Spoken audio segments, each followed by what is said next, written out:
All right, good evening. Thank you for coming out tonight. We're going to kick the meeting off now. It is Wednesday, July 11th, 2018.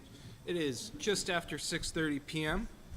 So we are going to call this meeting to order, and it is the regular meeting of July 11th, 2018. As a reminder, if you would like to speak before the council tonight, please fill out a blue speaker request form. You can find them in the back over there on the table next to Olivia.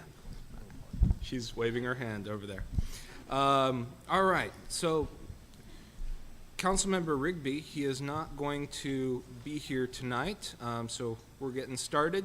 Mr. Aguilar, roll call, please. Councilmember Platt. Here. Councilmember Tassari. Here. Councilmember Rush. Here. Mayor Pro Tem Rigby will be marked absent. Mayor Lorimore. Here. All right, tonight's invocation will be presented by Pastor Tim Eaton of Edgewater Lutheran. Sir.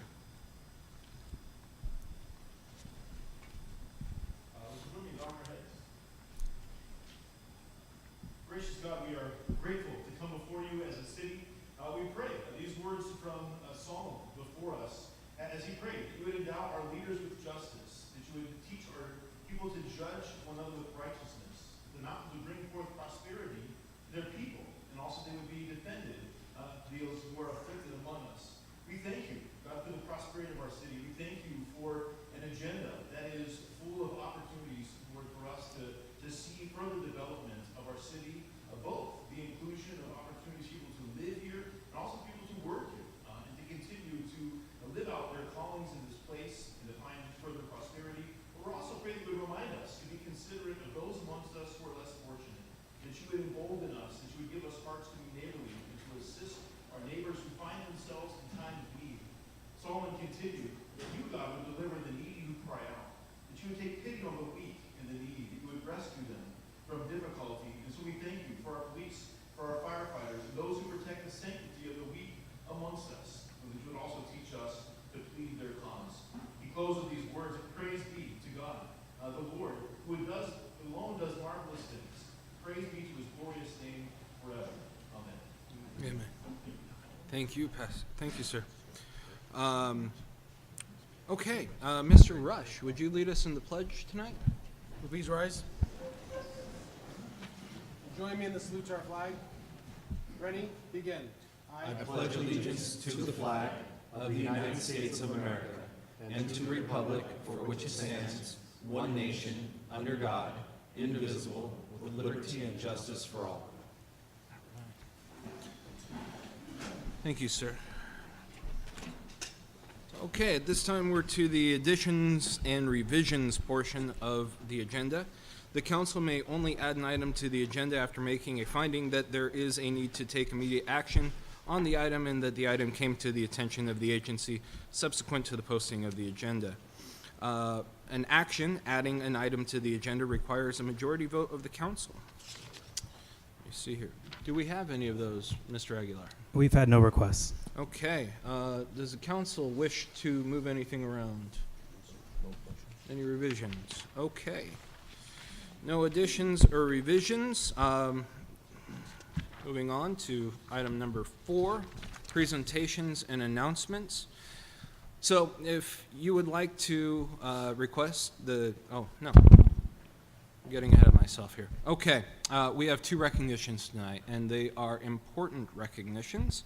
The first one is for our buddy at the end down here, Oscar Zuniga. He's our student liaison, and he has been with us for the past year, and well, he's moving on to college. So towards the end here, we've been missing some of you at our meetings. I was worried about you a couple times, but then at the next meeting, every single time, it was because you were winning an award of some sort. So the future is bright for you, sir. Very excited for you. We are absolutely going to miss you, but there are a lot of fun things in store for you. So if you could join us, all of us, up front here, and make sure that I have the right thing.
grading up, so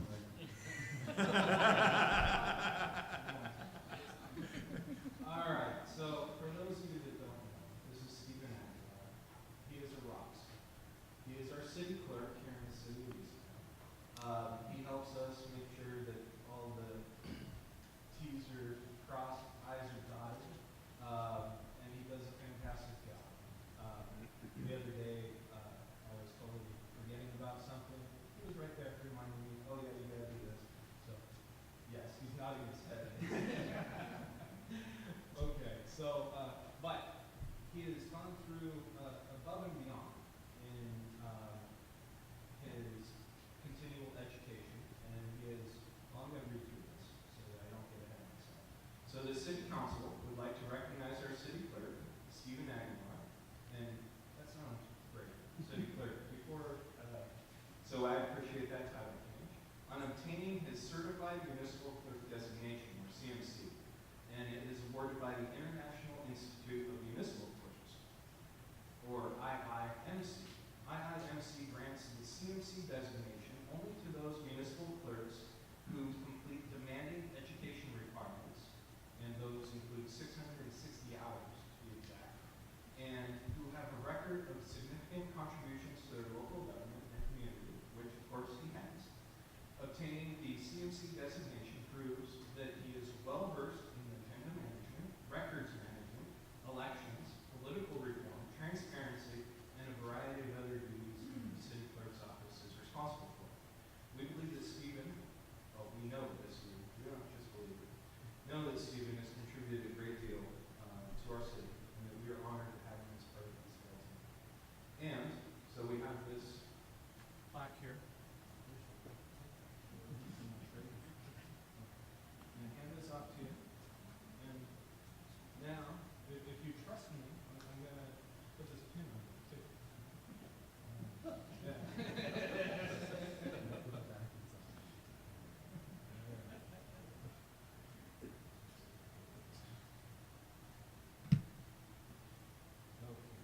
All right.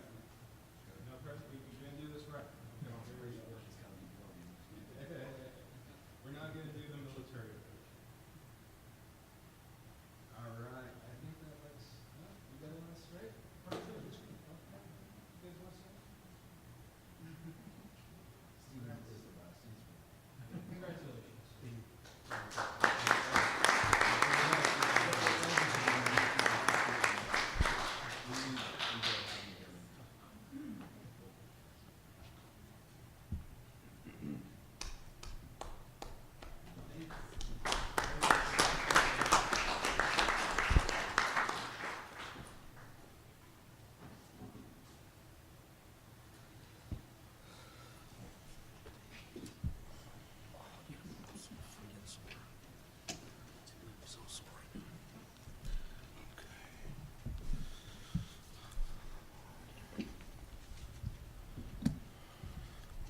Okay.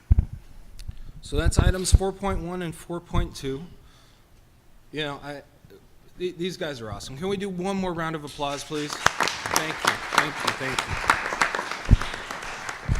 All right, so we're going to move on to item 4.3, and that is a presentation by our planning director on drive-throughs in restaurants in the city. Mr. Norris. Thank you, Mr. Mayor.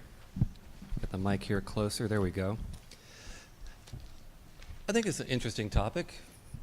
We had some fun with this at the Planning Commission, so we'll kind of dive right in.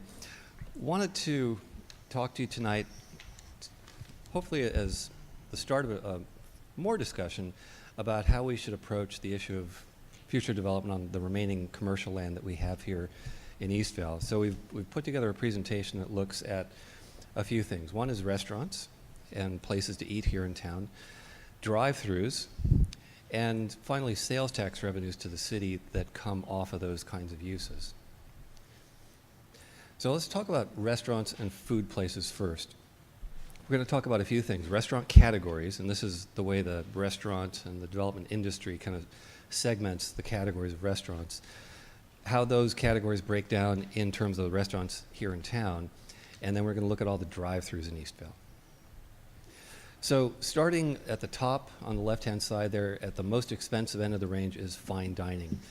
From there you go down in price, if nothing else, to premium casual, casual, fast casual, and fast food. I think many of us have heard those terms from time to time in the news or whatever, but here's what they mean. We'll start off first with fast food. The basic characteristics here, and they're, you'll see as we go through this that there may be some overlap at the very edges of the categories, but in general, here's how they break down. Fast food is symbolized, first of all, by fast food cuisine. Minimal table service. The food is usually available for takeaway. Seating may be provided, but not always. If you think of the classic McDonald's, you picked up your food at the outside counter and then walked away with it.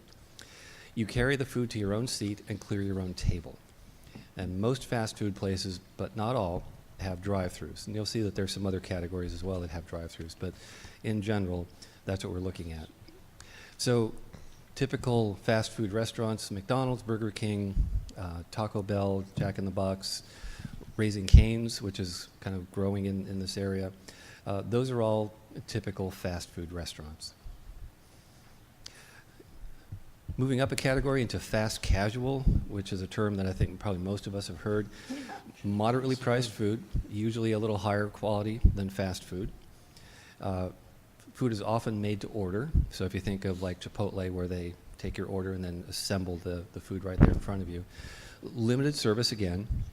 They usually have disposable flatware as opposed to actual steel, silverware, or stainless. Some of these have drive-thrus, but not all. And examples of that are Chipotle, ones that are here in town, Chipotle, Panda Express, Panera Bread is a fast casual place, Cafe Rio. Anyway, you kind of get the idea there. That's a fast casual restaurant. Moving up one step from fast casual, we have casual dining, which is moderately priced food in a casual atmosphere. They will typically have table service here now, so somebody is going to bring your food to you.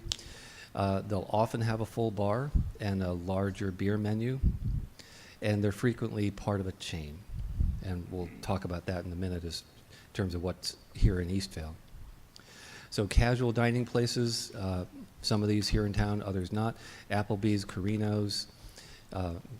Macaroni Grill is still a casual dining restaurant. Olive Garden is casual dining. The Yard House is generally categorized as a casual dining restaurant. Now we're moving up into the higher categories. Premium casual. Higher quality food, higher prices than just casual dining. There is usually a dining room plus a lounge that will often have, at least nowadays, televisions in it. They're typically in a shopping district, so you won't see these sitting by themselves someplace. They'll be someplace like Victoria Gardens, and you'll see some of the examples here. They attract young people, millennials, et cetera, with higher than usual disposable income because the meals cost more and you can afford to go out and do that. So here are some premium casual places. California Pizza Kitchen is one of those. Cheesecake Factory, P.F. Chang's. Those three, if you know Victoria Gardens, those are all up in that location. Wood Ranch is another local restaurant that you'd be familiar with that falls into this category. And then finally we get to the top of the list, and that's fine dining, or what we often call tablecloth restaurants. They usually have specific dedicated meal courses. You're going to a restaurant for a certain kind of food, higher quality materials in the decor. They have a dress code where you can't just go in your shorts and t-shirt. And they're often not part of a chain. These kinds of restaurants tend to be one-off or maybe just a few. So Ruth's Chris Steakhouse, well, that's an exception to that rule. But you get an idea from the names up here of what those fine dining restaurants are. Now, when we looked at all the restaurants here in town, and I sent two of my intrepid young planners out to look at every food place in town, we found a number of those, and there were a couple other categories that we wanted to just put into our list here that are not restaurants. Those are donuts and sweets and coffee and tea. And we don't really need to go into what those are. So when we looked at every place to eat in town, all the restaurants, all those other food places, the coffee and tea, the donut shops, 71 places. You take out the donut shops and the coffee, and you get to 53. Now, of those 71, 82% are part of a chain. So 18%, or less than a fifth of all the places to buy food at a restaurant or a food place, are not part of a chain. 15 of those 71 have drive-thrus, and 56 don't. And here's how they break down, and we'll have a chart here in a second. Fast food is a quarter of all the food places in town. Fast casual is about a third, a little over a third. Casual dining is 14%. Now, we put a couple zeros there for premium dining and fine dining. There are none of those in town right now. We're obviously working to get those, but we don't have those yet. Donuts and sweets, about a fifth of everything, and coffee and tea is about 6%, just in terms of straight numbers. And that's how the numbers chart out. So the biggest number down here is fast casual, and then fast food is up here. Take out the donuts and the coffee places, and it falls out this way. Fast food is now up to about a quarter of all the restaurants. Fast casual, almost half, and then casual dining, the other 14%. And actually, I don't think those numbers add up correctly, but the graph is correct. So the fast casual now is down on the bottom. That's fast food, and this is casual dining, which is a little bit different than you might intuitively think. Certainly, as you drive up and down the roads in Easto, you see a lot of fast food places, but when you start looking at all the different restaurants in town, the number breakdown is a little bit different and less weighted by fast food than you might think. So in terms of drive-thrus, now drive-thrus here in town, we also looked at all those. There are restaurants, banks, drugstores, car washes. We looked at everything that's either existing or approved as of May of this year, and that was 29 drive-thrus. And those break down this way. Fast food is 11 of those, so actually less than half the drive-thrus in town, and that's that blue wedge over here, are fast food restaurants. Banks are 6. We have 6 drive-through banks. We have 3 other drive-through restaurants that have Panda Express as an example, Farmer Boys, Panera Bread. We have 3 drive-through drugstores, coffee shops, car washes. And again, that includes ones that are approved but not yet built. And down at the bottom, as we note there, if you take all the different restaurant types, they're about half of all the drive-thrus in town. So half of all the drive-thrus in town are not restaurants of any kind. So we break down restaurants all by themselves. 21% have a drive-through, 79% don't. So by and large, almost 4/5 of our restaurants don't have a drive-through. Breaking down the restaurant drive-thrus, 11 of those are fast food and 3% are fast casual. So the ones that do have drive-thrus are generally fast food restaurants. And then the last slide on this topic is looking at the drive-thrus that are currently in process. So we put together all the applications that are currently either in an active application status or in a pre-application status, which is a less formal way of working with our potential applicants to talk to them about projects that they're going to bring in as a formal application. When you add all of those up, there are 14 new drive-thrus in our process currently, and that's divided between currently active applications where somebody has actually formally said they're going to build this, and pre-applications. Then the last topic for tonight is sales tax revenue. And we looked at the sales tax revenue from various types of food and retail spaces, focusing more on the food end. There's a couple of different ways of looking at that, and we'll get into that in the slides here. One is per use, so per fast food restaurant, per whatever, what that individual store produces in terms of sales tax revenue to the city. The other one is per acre, and that then takes that number, mixes it together with the total amount of land that's needed to support whatever that use is, and then come up with per acre sales tax generation. So here are the kinds of uses that we looked at. And again, they are more focused on restaurants. These numbers are derived from a study which you've previously been shown that was put together looking at potential retail sales tax generation at the Lewis Polopolis project. So we've kind of anonymized the names here. So we start off on the left-hand side here with all the different types. So we have a drive-through coffee place, a casual restaurant, et cetera. You get down here a little farther, you'll start seeing inline, and that's where you have a tenant which is one of the many tenants in a multi-tenant building. And we got the land the land area here in terms of acres from either a restaurant that's sitting on its own pad, or you take that inline shop and its square footage and the amount of parking area that it takes to support that, get an acreage figure for that. So you'll see they go everywhere from, on this chart, from a casual restaurant about almost 3 acres down to, say, the little inline poke restaurant, which is 1/10 of an acre. That number is important when we get into the sales tax generation per acre numbers, which we'll get to in a couple slides. So these are the square footages, and again, these come right out of the study that was done for the project over there. And you'll see again, the inline poke restaurant is rather small. The casual restaurant is probably the biggest here.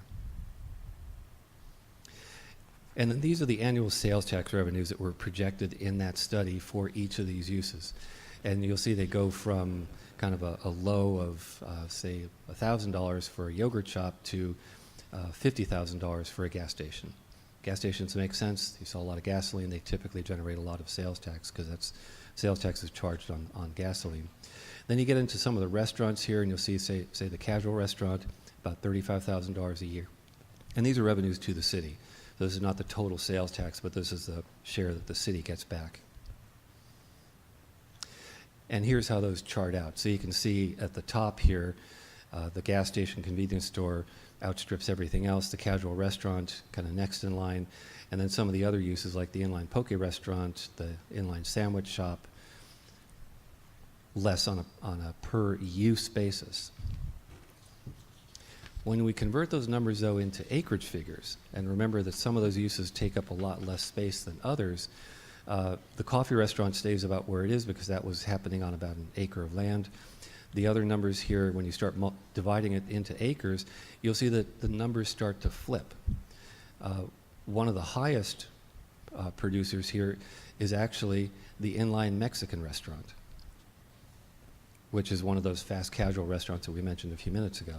The gas station still generates a lot of sales tax per acre, but it's not the highest in terms of per acre land uses. And this chart shows how those numbers start sorting out. So now you see things like the gas station is still way up here, but on a per acre basis, things like that inline poke, the inline Mexican restaurant start generating a lot of sales tax. We mention that because it has an impact on the future economic vitality of the city in that we have a given amount of land on which we're going to build all our future retail.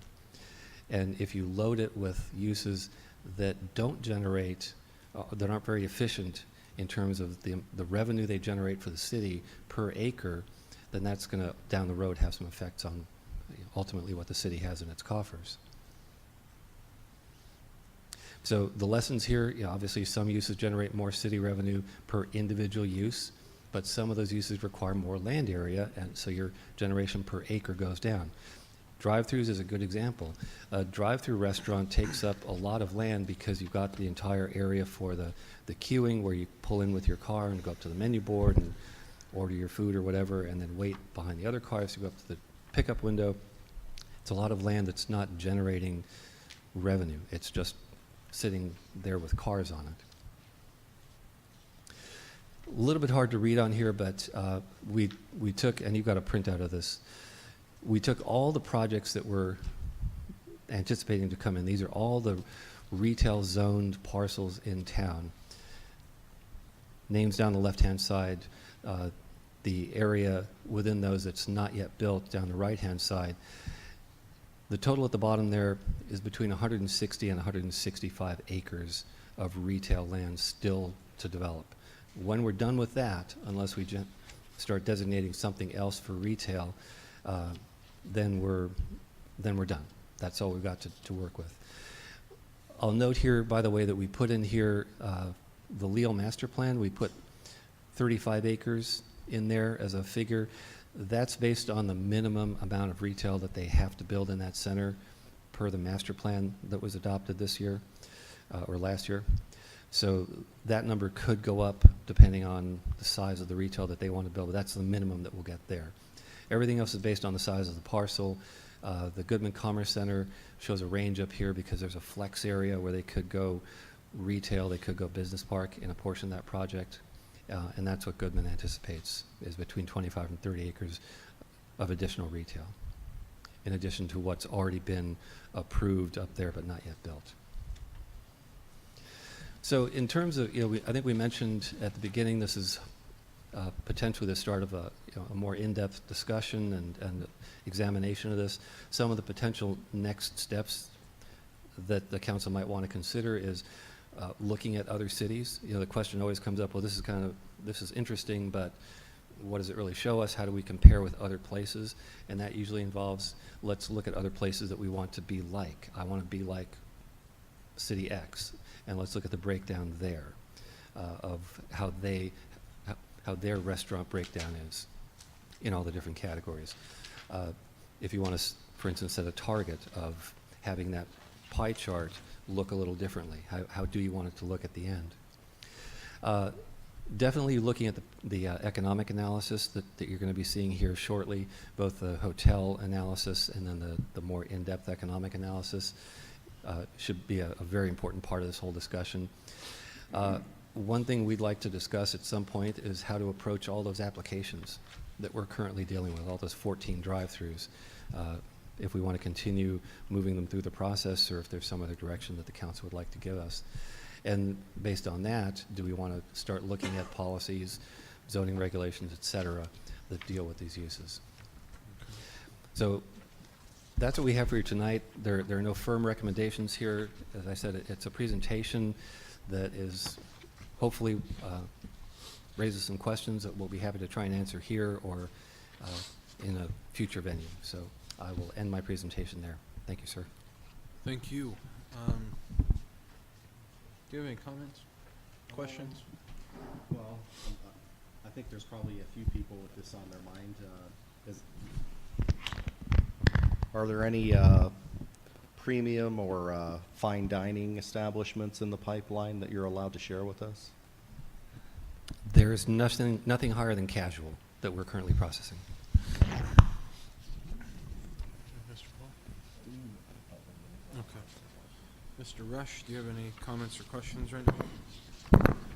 Thank you, Eric, for the detail. It is somewhat of a frustrating scenario that, we get criticism of, well, why don't we have this and why don't we have this, and trying to explain the land use versus market forces kind of just, goes into bureaucratic jibber jabber sometimes. So I appreciate the breakdown. I think that really puts a lot of different things in perspective. You had mentioned the economic strategy, and I think that's going to be important in, I don't know, I see Mr. Manners and Mr.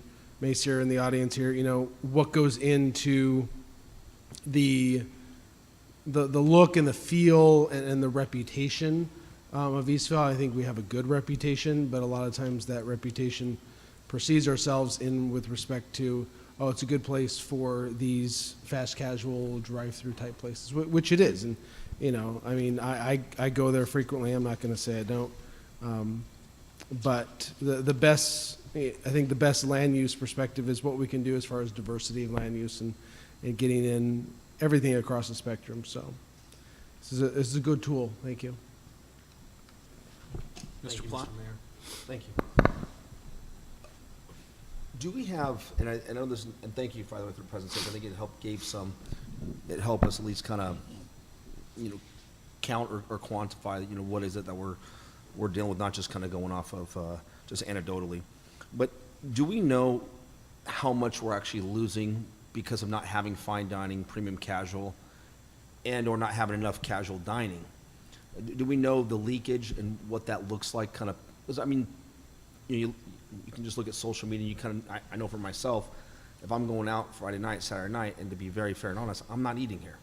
And that's part of an issue that we have as our cities. We need to address these things, right? And I'm sure I'm not the only one on here. So, you know, what does that look like as far as maybe leakage, people leaving out? Do we know how much we're losing on any given? I know we probably may not be prepared for that answer. So, but, yeah. so the market analysis that you guys approved in June to proceed with, the economic market analysis team was just out here interviewing all of our retail, commercial or many of our retail commercial developers, and they will have also the leakage of the fine dining and premium dining that is occurring from the city of Eastvale. So we will have that report sometime in the fall for you when they finish that analysis with the complete economic market analysis. No, thank you.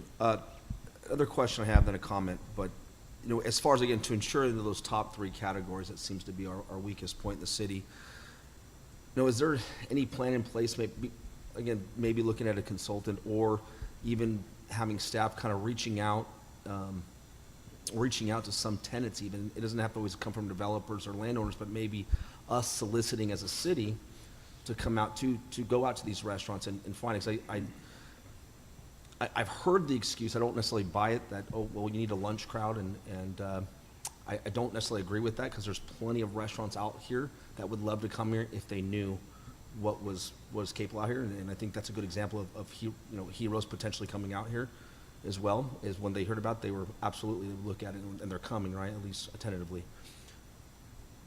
What can we do differently than what we've done in the past, where we've kind of sit back and allowed, not really being so, I don't think we've been very proactive in the past. How can we change this now to be more proactive to ensure these three things? I think this is a hot topic in the city, and I want to make sure that we're addressing it as best as we can.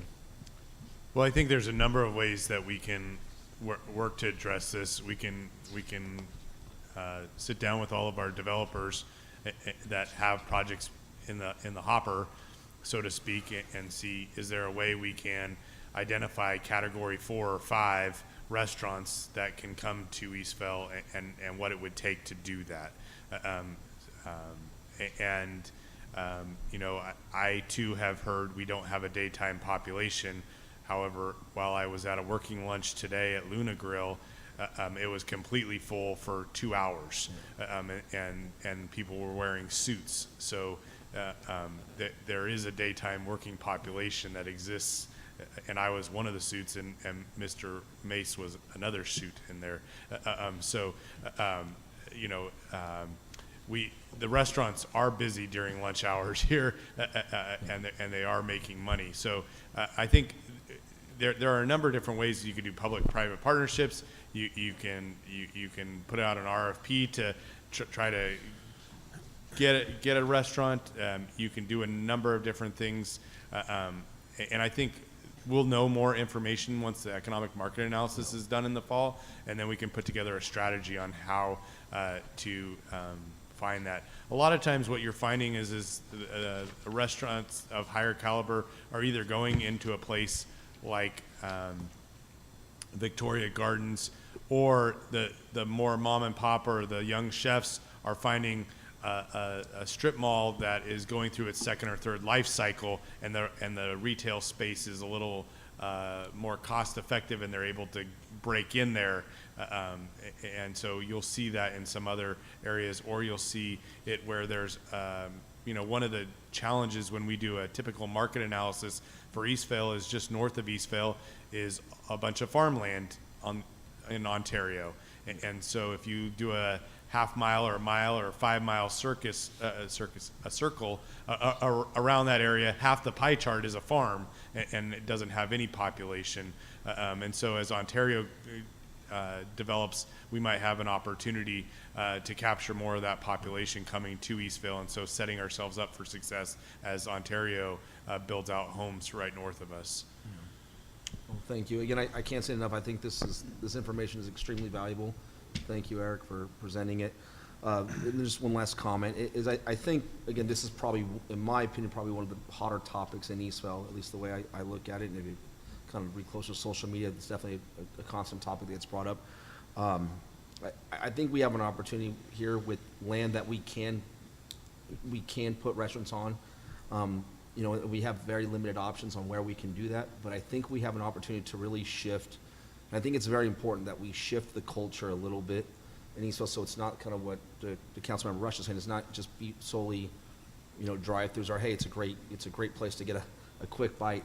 I think we owe it to the residents of Eastville to shift that culture a little bit to where on a Friday night, Saturday, Sunday brunch, right, a place that would offer that. I think it's so valuable, and one, it economically makes a lot of sense for us, just because I can assume that report will have that leakage and it'll be very overwhelming. I can't think that people are spending their Saturday nights and Friday nights and Sunday brunches in Eastville, right? So, and I'd like to, you know, capture that not just for economic reasons, but, you know, just to provide that service to the residents. And one, because they've earned it, right? They've been here long enough, and we need to keep them here and to spend their money here. So, that's all. But thank you guys very much. It was extremely helpful. So, thank you.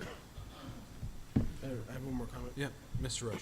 I think we glossed over probably one of the most important points, which Eric had alluded to on the fine dining and more of the higher end. It's not your typical chains or establishments that, you know, have more than a couple restaurants. It's independent individuals, and, you know, it's sad to say, but it's true that we do not have a very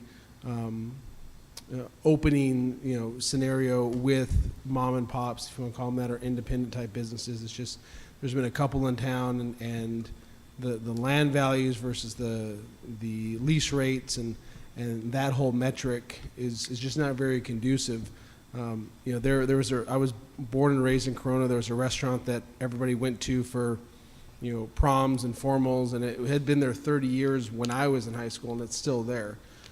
Your land values are a lot lower, your lease rates are a lot lower, and so, you know, that's an important aspect of how do we kind of thread that needle, you know, with how expensive things are these days, and no disparaging to the developers. I mean, it's a matter of dollars and cents, but I think we've seen a little bit of that with the Goodman Commerce Center, with, you know, some of these local, or, I mean, you have the real estate office area of Eastville Athletics, you know, that have been able to break out of their garage or their small office somewhere and establish. And so, you know, that's something we need to look at. And I think our infancy as a city also is somewhat to that detriment, because we don't have a huge amount of economic development infrastructure, and it's easier, I would assume, for a chain that has, you know, large corporate entities, a lot of capital to move in, than it is for a small business. So, maybe, you know, focusing on that small business portion of it.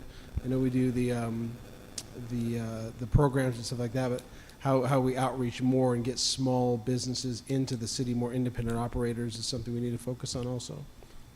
I think one of the things that was approved in this last year's budget for going forward is an economic development manager, and we are hoping to get that position posted by the end of the week, so that we can get out for recruitment and start focusing on economic development in a new and more strategic way.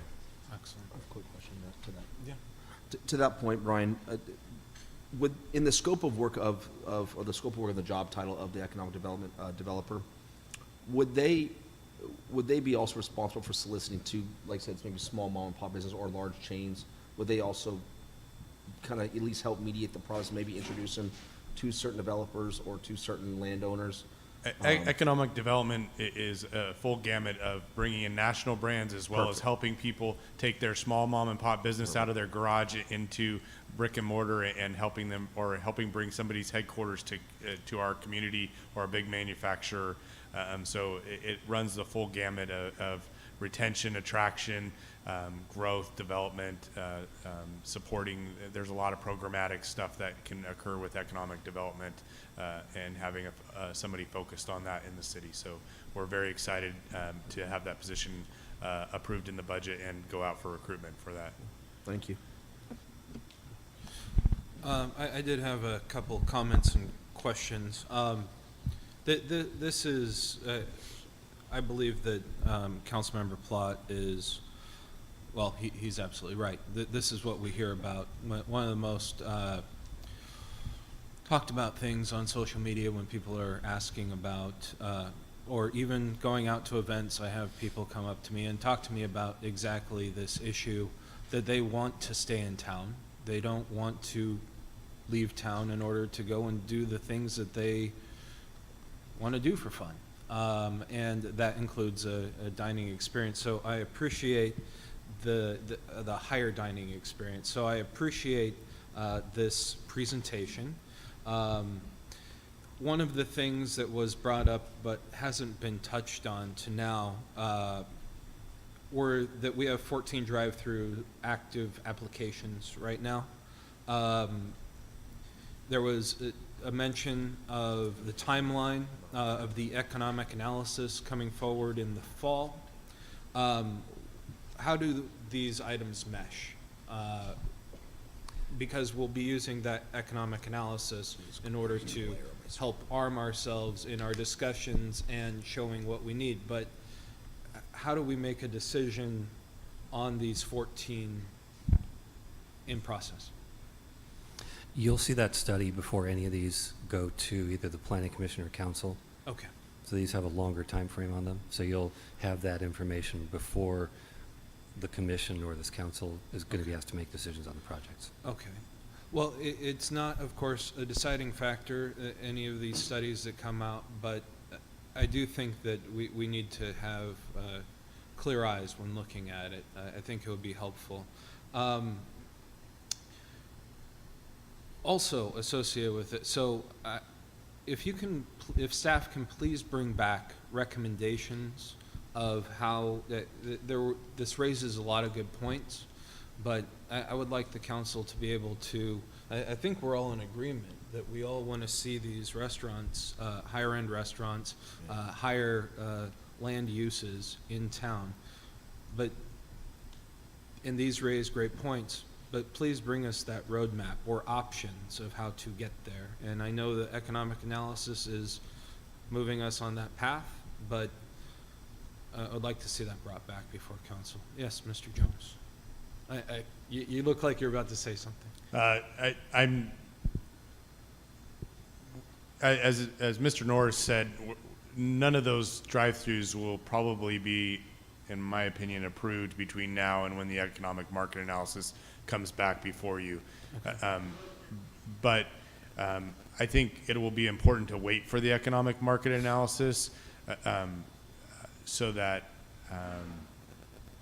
before we provide the roadmap forward, so that we actually know what that leakage is, because if that leakage isn't significant, it's going to be really hard to recruit a restaurant. But if that leakage is really significant for our community, as we see on social media, that people are going to Upland, Rancho Cucamonga, and Corona and Riverside and Orange County and Los Angeles to celebrate their date nights on Fridays and Saturdays and not staying in Eastvale, we need to understand what that leakage is and how to market that in a new way. I think the other component that we're missing in Eastvale that we didn't touch on in this presentation is ethnic representation of our diverse population and having real ethnic restaurants, not chain ethnic restaurants, but real ethnic restaurants that are reflecting of our culture and diversity in our community. We have some very large populations of various ethnic cultures that would really like to see their opportunities, whether it's Mexican food or a real No, understood and very valid. Or an Asian restaurant or something of that matter, and we heard that at the Planning Commission as well. So I think there's a couple different facets here that we can, and we've also heard, where's the steakhouse, or where do we get a good steak in town? All right. And so how do we get that going and be successful in those categories? So thank you, sir. You have any other questions, John? I was just going to say, sometimes we have to leave the city because our kids are here. That's true. I realize that this is a presentation, but we actually have some of the developers in the room right now. And we have members from the public here. Does anybody who's a resident here, would you like to speak on this? Do you have any comments on this? Mr. Mayor, we did receive one public comment card, if Oh, we can call yes, that individual up. Thank you. Thank It you. would be Sandra Yavitz. Okay. What was that last name? Yavitz. Yavitz. Sandra. Yavitz.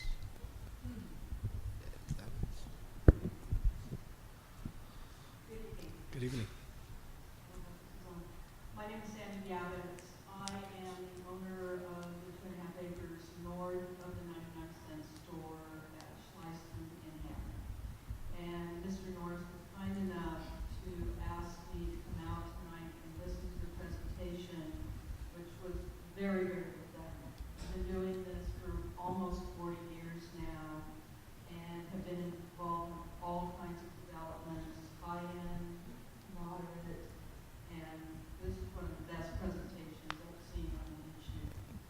The marketplace determines the type of restaurants that go into a shopping center. The categories that Mr. Norris described, though, a lot of them are changing. Many of the casual dining restaurants and even the premium casual dining restaurants are requiring a drive-through, a drive-up. I heard recently that McDonald's is now, or not McDonald's, Starbucks is requesting a separate lane so that you can text in your order, just pull right in and pick it up. I am working with a casual dining restaurant for our property, and they are not requiring a drive-through. What they've requested is a drive-up. So what you will do is you will call or text in your order, and when it's ready for you, they will notify you, and you will just pull in. So they're going to pick it up. There's no order boards.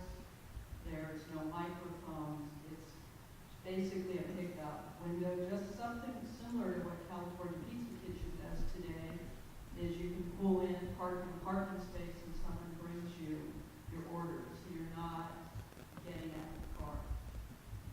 There are a lot of benefits for these drive-ups, drive-throughs. People with kids don't want to get kids in and out of the cars, just to go in and get something to take home for dinner. The elderly like to go through the drive-throughs, and when I was jotting down my notes, I take a dog to work every day.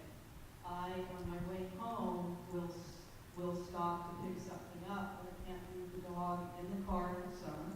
So I'll typically go to a restaurant that will bring it out to my car, or I can drive through it.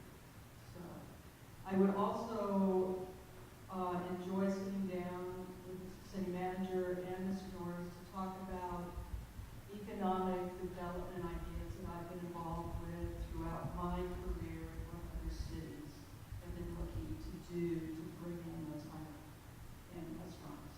So thank you for the opportunity. This was just fascinating.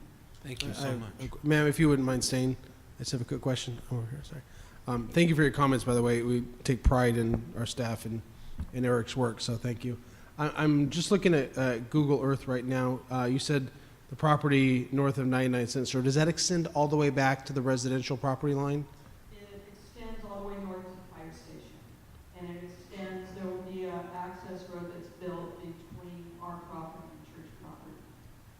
So I think if you're asking this correctly, we're catty corner, our northwest corner will abut some residential. Yeah, Mr. Mayor, if you take the New Day Church and just extend it north, they own all that land They up to own the north. they own the vacant lot. They do, yes. Behind their building. Okay. North of them, yeah. Okay. Thank you. Appreciate your comments. Thank you. Do we have any other public comments at this time?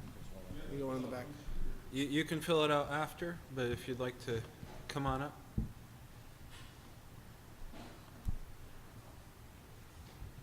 So my name is Joe Froley, live at 12339 Kern River Road. I really appreciate your guys' presentation on this. This is actually really exciting from last time we spoke, or I spoke last council meeting about this whole situation. Very enlightening, I really like it. As far as, I think you guys are on the right path. I think fine dining or upper end dining is something that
actually took a tour of that the other day. I kind of fished my way into there with the developer, and I'm walking around. If you actually go to the corner, wherever the street is, go to me in the corner, there's a big open area. And all they put there was cinder blocks.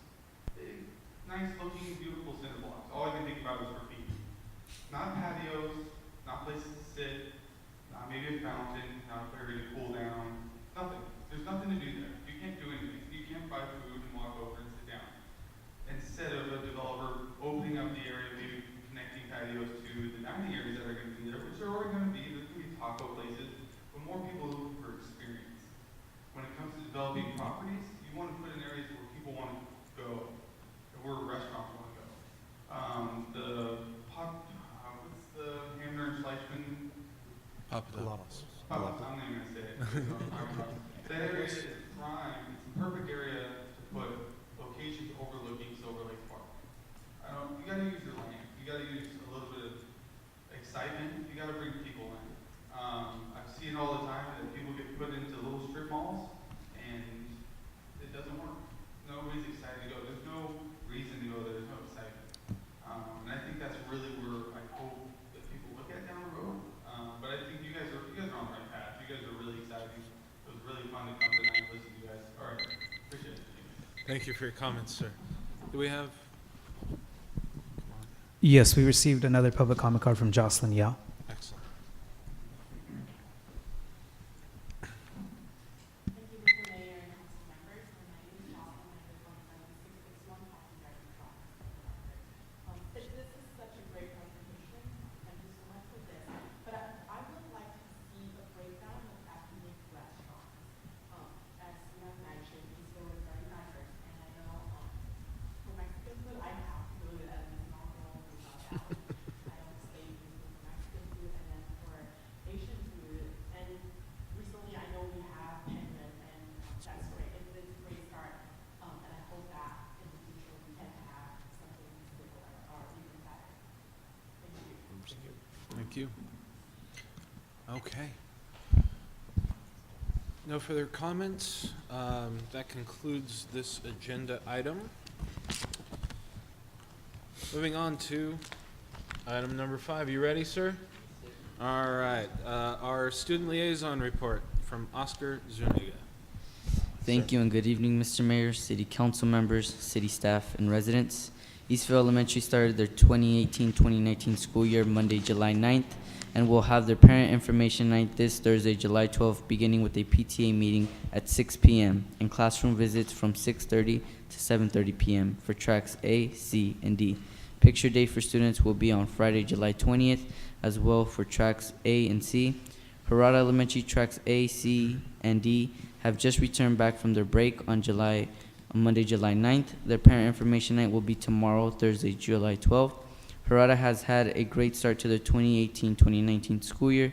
Students have been participating in daily lessons that will continue for the first 10 days of school that detail the expected behavior on their campus as well as part of the PBIS implementation. Harada Elementary are looking forward to getting their new PBIS reward system set up and running. The intent is to offer a variety of events and experiences that the students can buy their way into using their PBIS rewards points. Just as I mentioned, the parent information night will be Thursday for tracks A, C, and D. A PTA meeting they will be having the first PTA association meeting. Harada will be also hosting visits from 2 other school districts, Hemet and Paris, to their outstanding dual language immersion program over the next couple of weeks. Clara Barton is still currently on summer vacation until August 13th. Dr. Augustine Ramirez Intermediate are enjoying their summer break as well. Their office will be closed until July 23rd. Dr. Augustine Ramirez Intermediate is ready to send over 630 well-prepared 8th grade students to Eleanor Roosevelt High School to start their next school year and are welcoming 648 7th graders to their campus next year. That will conclude my meeting. Once again, I'd like to give a big thank you and to the mayor, to the city council, to the city staff for this amazing experience that I've had. It's been an honor and pleasure to have this. That concludes my meeting, but before I leave the microphone, I would like to introduce with pleasure to your new City of Eastville City Council Student Liaison, Brian Medina.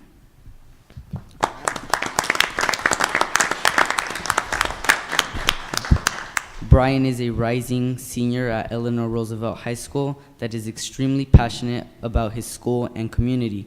He is involved in numerous activities and extracurriculars.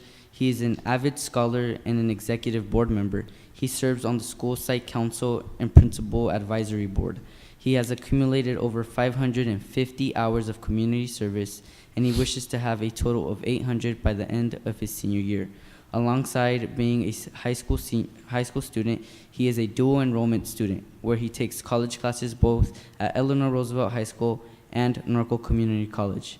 Lastly, he is extremely grateful and honored to represent all the wonderful scholars of his amazing community. Good afternoon, my name is Brian, nice to meet you all. It gives me great pleasure and honor to serve on the city council along with the mayor and Mr. Rush and Mr. Paul, Mr. Rigby, and also Mr. Tesari. I'm very excited to start this year, my school year with you guys, and look forward to another great number and hopefully to represent all the scholars of Eastville. Proud. Welcome. on board. Yeah, welcome Mayor- on board. Mayor, you would make our public information officer really happy if you took a picture with our new student liaison. Absolutely. We are going to do that. We're going to do a photo, and we're also going to have before and after the two of you together as well. So We'll see how popular he is on social media. yes, absolutely. We expect him to share our Facebook page with the high school students and our Instagram.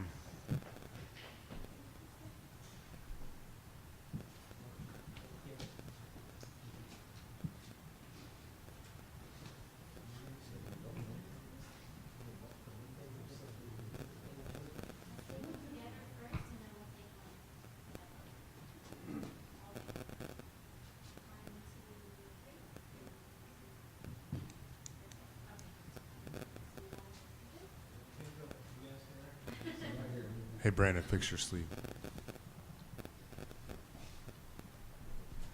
It's the muscles.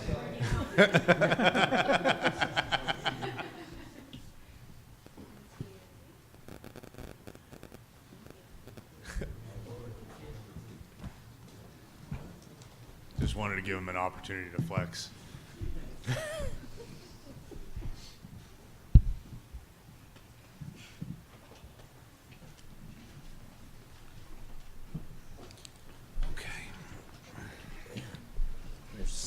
Okay, we are complete with that. Let's give both Brian and of course Oscar a round of applause. Thank you guys.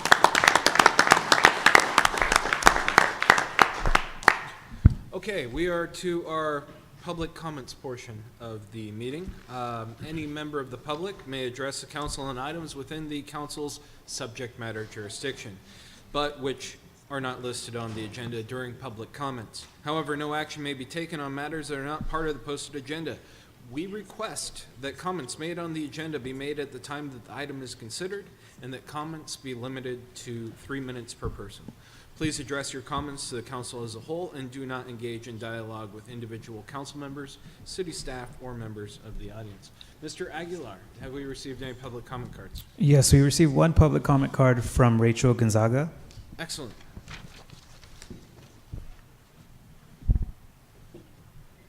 Good evening, Mayor, City Council members. My name is Rachel Gonzaga. I serve as District Director for Assemblymember Cervantes.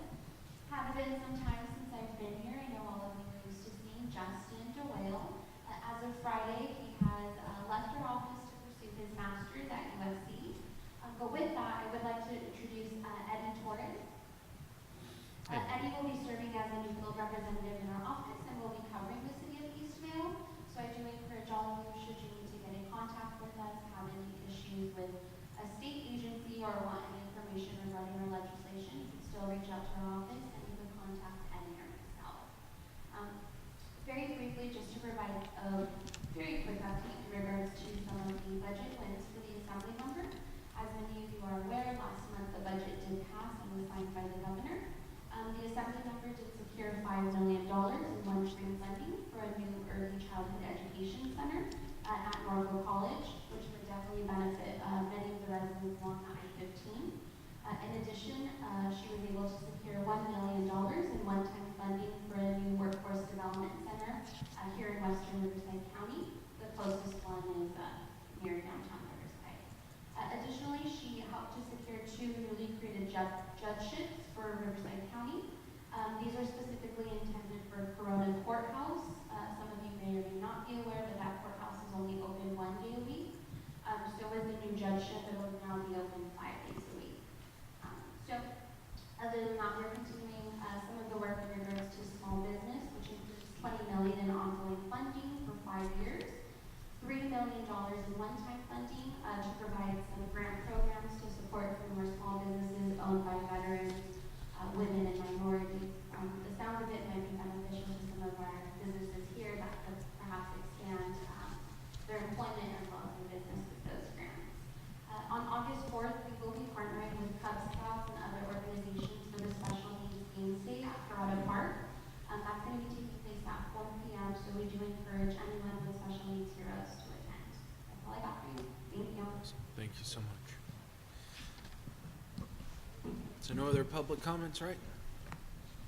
Okay, we're moving on. Item number 7, and that is our consent calendar.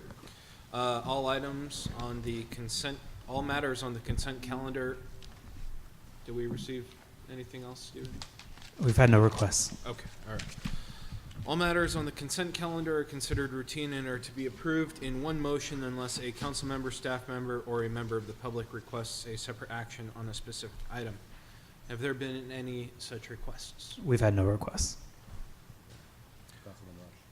Mr. Rush? Yes, I would like to pull item 7.7. I have a couple questions. Okay. And I would move the balance if there's no others. Okay, we have a first. Second. Okay, we have a first and a second on items 7.1 through 7.6. We'll be pulling item 7.7. Mr. Aguilar? Councilmember Platt? Yes. Councilmember Rush? Aye. Councilmember Tassari? Aye. Mayor Lormore? Aye. Motion passes 4-0. Okay, excellent. Do you have a specific question, Mr. Rush, or do you want to hear? Yeah, a I do. presentation? I don't need a staff presentation necessarily. I was in reading through, I was curious as to what, or I guess the catalyst in which condition number 6 was removed. It says the approval included the removal of condition number 6, which required the recordation of a final map prior to the issuing of grading or building permits. I know typically we like to run things, you can grade before you record, which is not atypical. Was that a staff request, an applicant request, a commission request? Good evening, Councilman Rush.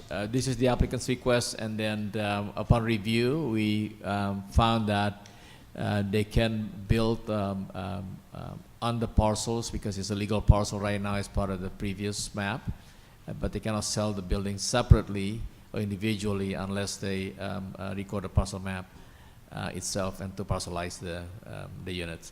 So we would let them grade, and they have rough graded the site, and we let them build, and at the end of the day, if they want to sell the property separately to different businesses, they have to record the parcel map. That answers my question. I would move the item unless there's any other questions. Second. Thank you. Okay, no further questions? Comments? Okay. Yeah, we have a first, we have a second. Mr. Aguilar? Councilmember Platt? Yes. Councilmember Rush? Aye. Councilmember Tassari? Aye. Mayor Lormore? Aye. Motion passes 4-0. Okay, that concludes our consent calendar. We are moving on to item 8, and that is, those are our public hearings, actually our single public hearing tonight. As a reminder, if you would like to speak on this item, please complete a blue speaker form, and the clerk will call you up when the public hearing has been opened. Mr. Norris, item 8.1, amendments to the Goodman Commerce Center specific plan. Before Mr. Norris starts, I just want to say, keep your eyes peeled for our social media. The Goodman Center just released a really cool video of their site to show what it will look like when it is built out. And there's some really cool components in that video. So it should be released here pretty soon. And we'd love for all of you to highlight it on your social media as you see fit. Excellent. It is really cool. I've seen it. Awesome. Looking forward to it. Okay, so Mayor, members of the council, Eric Norris again. I'll give you a brief slide presentation here. There's a lot of detail if you want to get into it and the actual changes to the plan, but here's kind of an overview. There are two different things that we're trying to do with this amendment, and these are part of an ongoing process of continually refining and improving that plan that we've been doing with Goodman since 2014 when it was first adopted. So the two changes are first of all in Chapter 2, to allow car rental in the business park area. The specific plan currently doesn't allow that. You can do it in the retail areas and the industrial area, but not in the business park area. And there was a reason why that was done when the plan was adopted, but conditions have changed. And that's proposed to be allowed with a conditional use permit. We actually have an application processing for a use permit under this new section, which would only be effective if this council approves this change. The next one is Chapter 4 of the plan, which is the section of the plan that regulates signs, and there's some more extensive changes in there that I'll go over. But they basically fall down into providing new standards for signs in the retail area and providing standards for signs for project-wide identification, which Goodman calls the estate signage. So we'll talk about that as well. So again, by way of background, so Platinum Collision Repair, which has been operating out there quite successfully, would like to add rental car service as one of the amenities that they have for folks who bring their cars in there.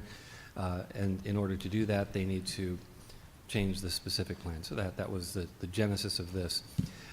We've spent a lot of time working with Goodman, working with Tom over at Platinum on the regulations that are in front of you.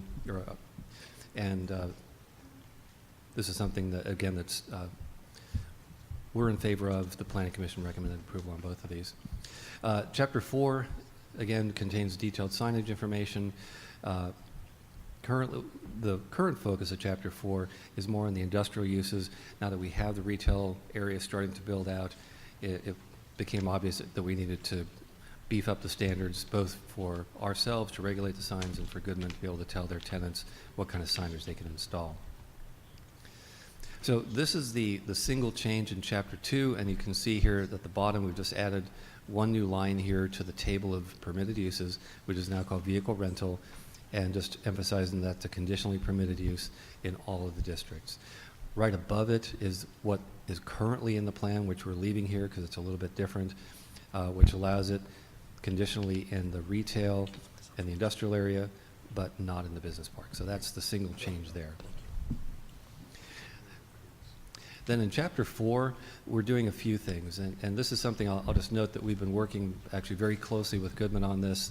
When they first approached us about amending this section, we suggested, well, since we're going to be the ones who are actually working with this on a day-to-day basis, how about if we work with you to write the section? So the wording in the section that you have in front of you was actually generated cooperatively by Goodman, their staff, and us. So it's something that we went to the Planning Commission in favor of because we had actually helped write it all. So here are the basic things that it does. It provides some simplified sign design standards. It regulates signs in the retail area and addresses all the kinds of signage that we come across in our day-to-day work in the existing retail areas in Eastvale. It gives better guidance on how to calculate sign sizes, sign heights, includes a sign location plan that reflects where Goodman is going to install signs and what kinds of signs those are going to be. We'll show those in a second. So this is a sign location map. Not really meaningful at this scale, but what you're seeing here is different kinds of signs at different locations. So out here, for instance, is the Kinetic sign along the freeway. That's the one that's made up of all those vertical posts. This is their existing freeway sign. And then around the edges here, you're seeing all the monumentation signs that they'll be installing to identify the project and individual uses within it. They call those estate signs. Estate is the term that they use for their project. And here's what they basically look like. This is a corner project monument sign, and there are standards in this new section that regulate all these in terms of size, height, area, and so on. This is at the corner of Cantu Galliano and Hamner.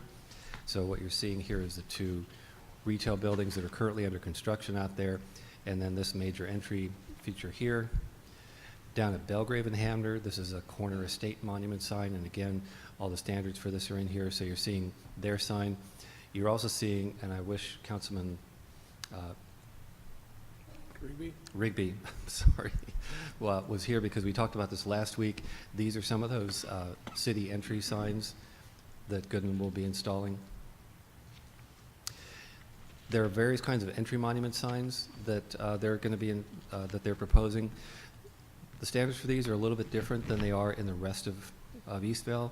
They're a little bit taller, and I think they make more of an architectural statement.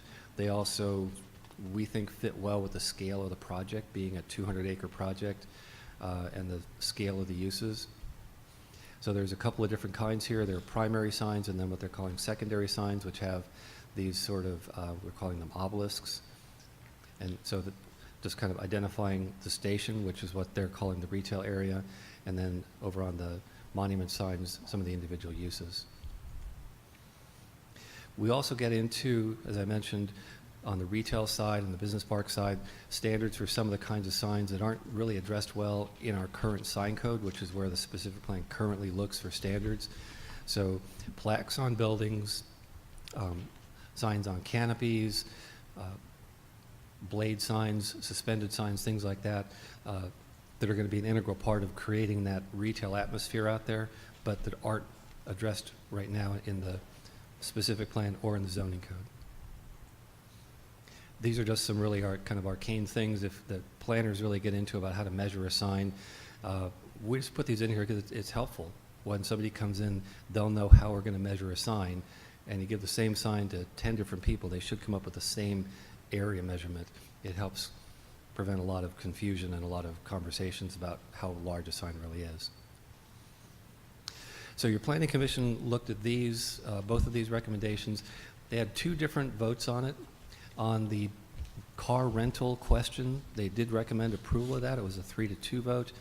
On the sign standards, they voted unanimously 5-0 or 5-0 to recommend adoption of those standards by the council.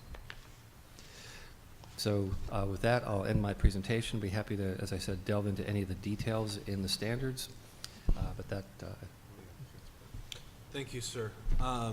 Should be noted that Councilmember Plott has recused himself from this, so he is not here.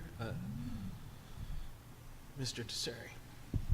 Yeah, Eric, I was just wondering, the two commissioners that didn't want to approve the car rental change, what were some of the reasons? There was some discussion about that.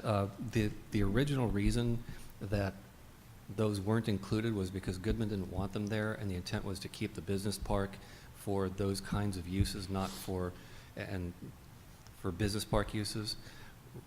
Vehicle rental was seen as more of a retail type use, that you usually see those in a retail center. So that was, and I think a couple of the commissioners were of that mind, to preserve the business park area for business park uses and allow car rental to happen as it currently could in the retail area. But on the whole, the commission recommended approval of that change. Did I hear you correctly? You said Goodman didn't want them there? Originally, I mean, that was the thought when the specific plan was first done. Now we have Platinum out there operating successfully and being a good operator, looking for a way to add another amenity to their business. Thank you. Mr. Rush? I'm good. Okay. This time, we're going to open the public hearing. Mr. Aguilar, has anybody requested to speak on this item? We've had no requests. Okay. Does anybody from the audience wish to speak on this item? Okay, not seeing anybody. Last chance. Huh? This time we're going to close the public hearing. Back up here for discussion. Any further discussion, gentlemen?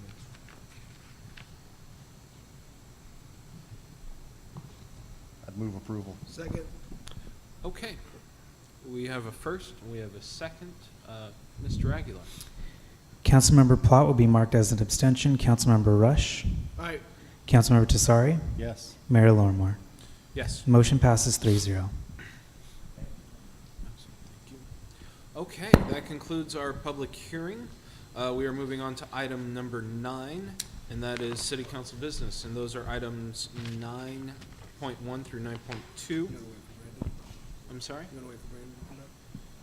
We should probably. It's going to get. He's coming. It's coming. All right. Awesome.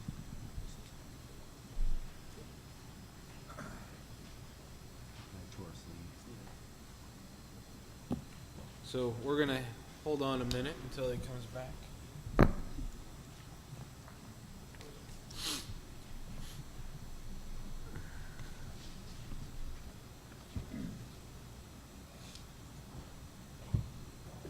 Did you find him? He's coming in right now. Okay.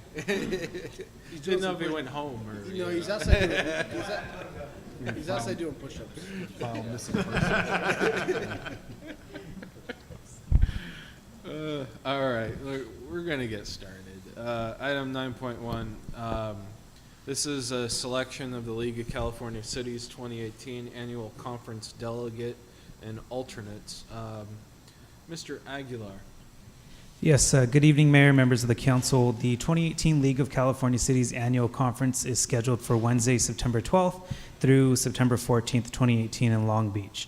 One important aspect of the conference is the annual business meeting when the membership considers and takes action on resolutions that establish league policy.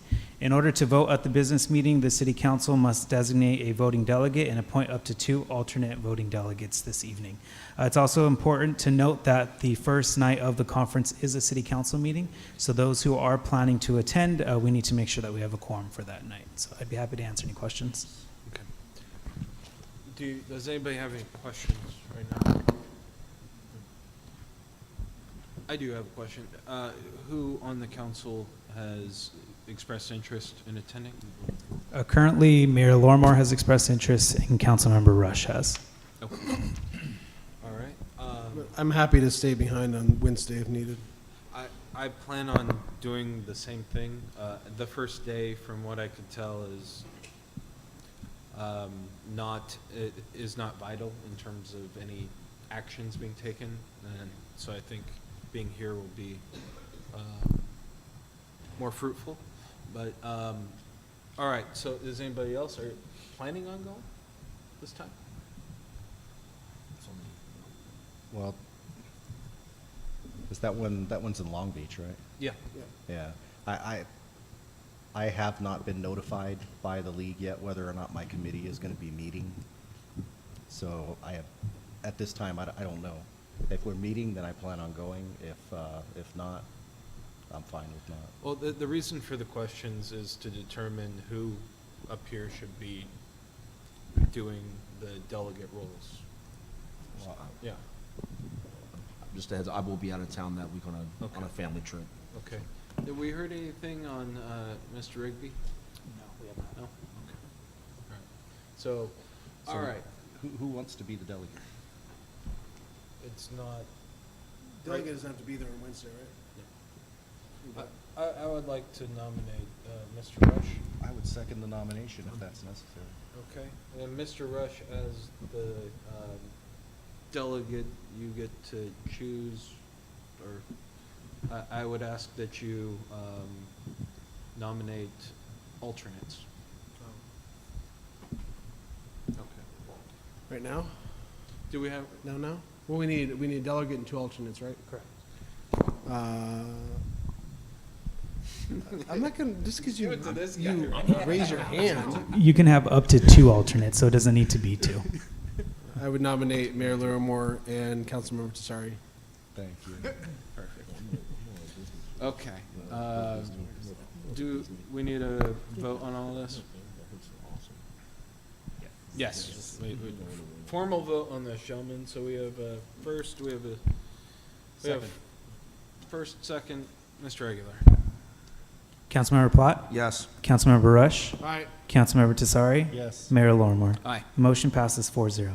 Excellent, thank you. Moving on to item 9.2, amending ordinance related to establishing speed limits on city streets. Who's going to be doing that one today? Good evening, Mayor Lorimore, council members. I'm sitting in for Mr. Bradshaw, who's off this week. And before you, we have speed survey, amending ordinance to establish speed limits. I just want to give an update here and a real quick summary. Why do we update speed limits? It's because we want to have speed limits enforceable by our sheriff departments. Which segments need to new speed survey? Now we're in new segments. New segments, not necessarily new streets, but the streets that haven't had speed limits before. Existing segments that have changed, whether through widening, whether it's restriping, or whether having additional lanes. And the third is the segments that need speed survey update for enforcement.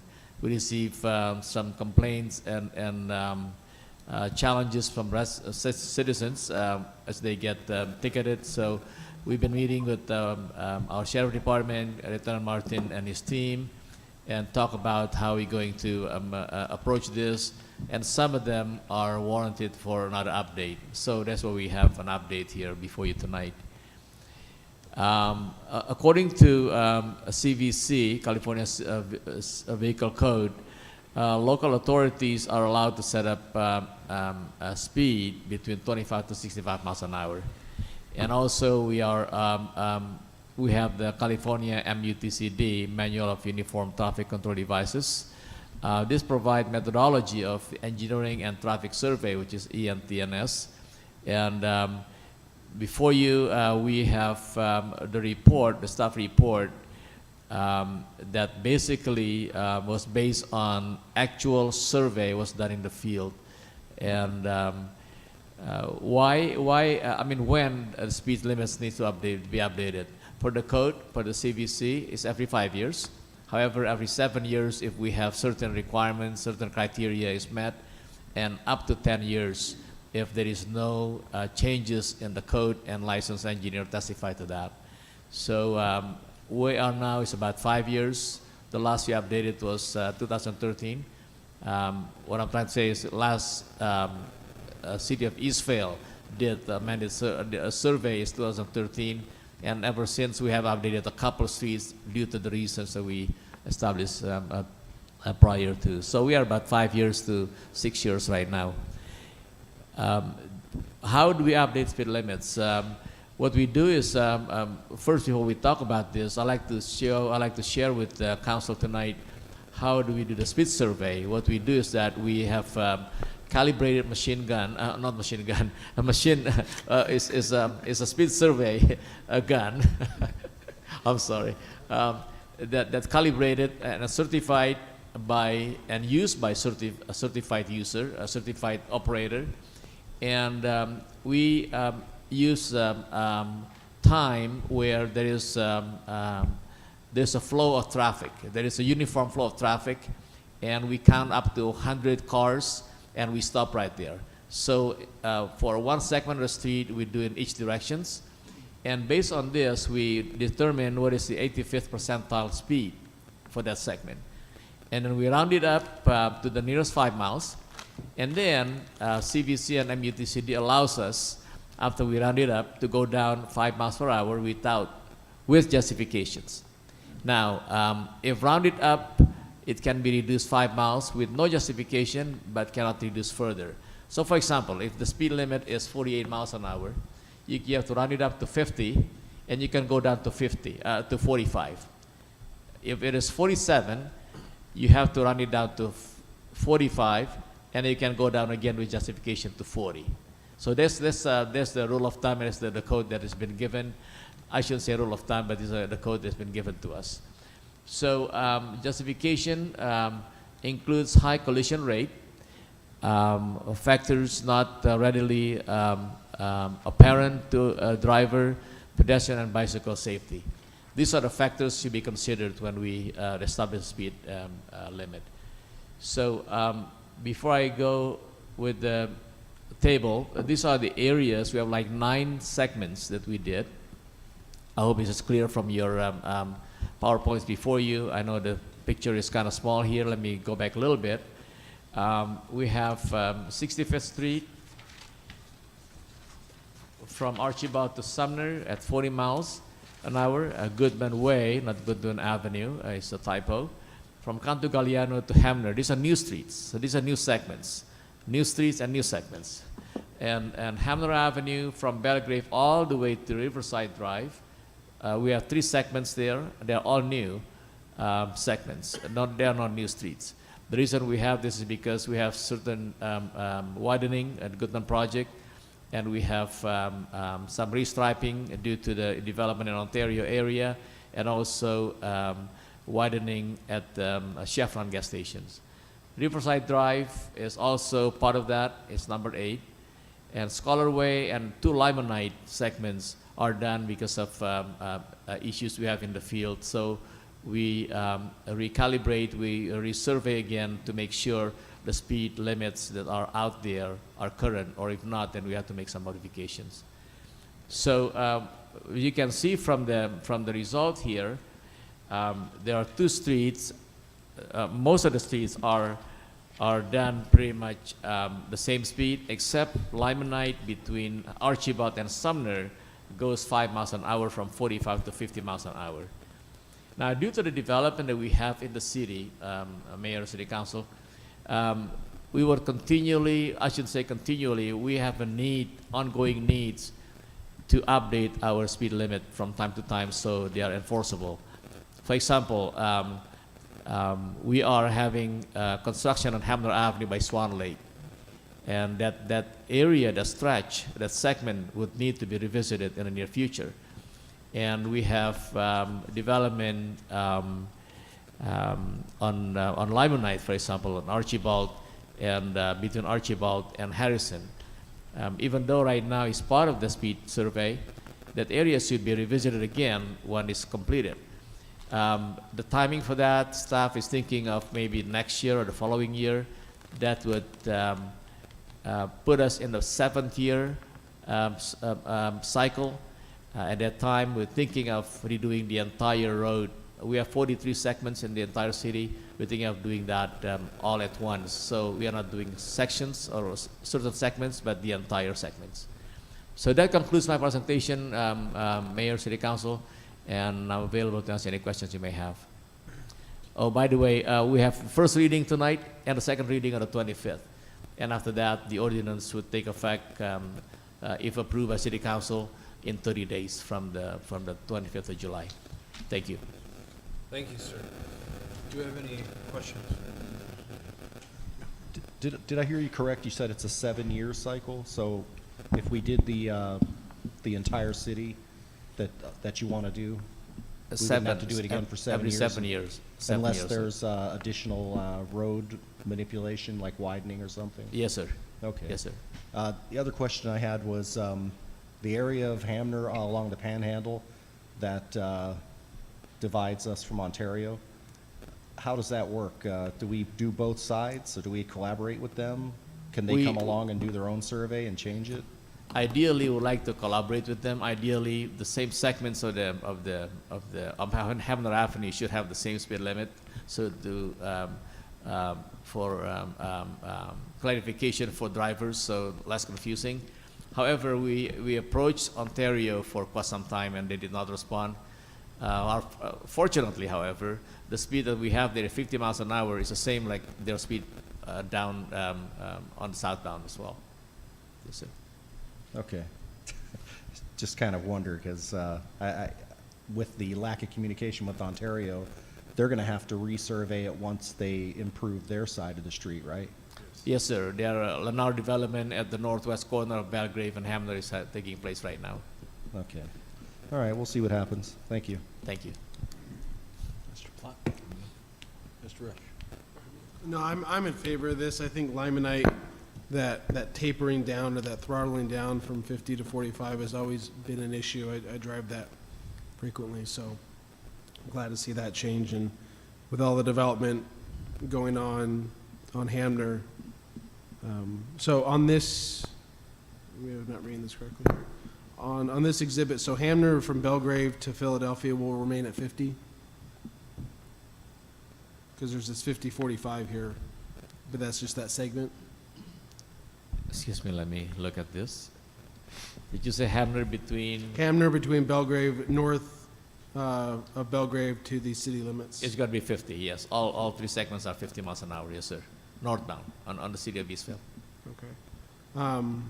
That being said, is there anything that's going to happen with a restriping? Because it's real confusing sometimes. It's like there's enough room for 2 lanes, but there's not striped right as you pass. I think it's Gardner a little bit further. Is this north of Belgrave? Yeah. It's actually north of, well, no, this is north of Cantu. North of Cantu, the restriping has been completed with Oh, it has? with the Okay. last work, yes, sir. All right, I haven't been up there in a while. Okay. No other questions? Thank you. Okay, have there been any further comments on this? Okay, have there been any public comments received on this? We've had no requests. All right, hearing none, no further discussion, I'm looking for a motion. So move. Second. Mayor Lorimer, if I Yes. may, just to Yes. point out, one, you received a redlined version of the ordinance from what was prepared in your packet, so we would ask that the motion be specified that it's for this new redlined version, and it just fixed a couple of citations to code that were missing, and there's no substantive changes.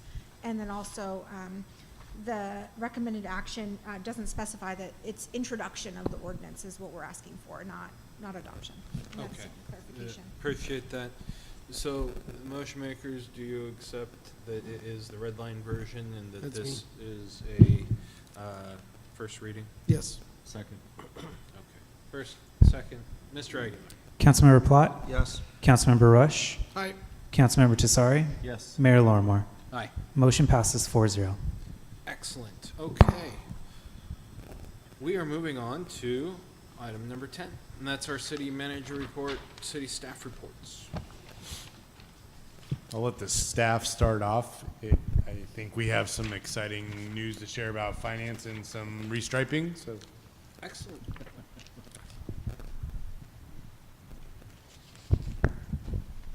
Thank you, Mr. Mayor and members of the City Council.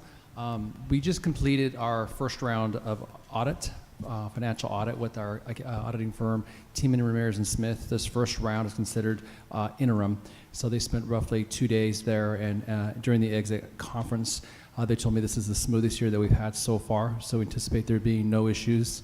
They're going to come back in October for field work, wrap everything up, and the goal is to get the financial statements or the CAFR issued a lot sooner than we did last year. So we're targeting Thanksgiving or sooner. So the great news is that it's been started. It will be completed pretty soon, and we're in good shape right now. So that's my report for today. That's wonderful. Thank you. So Mayor, City Council again, just a quick update.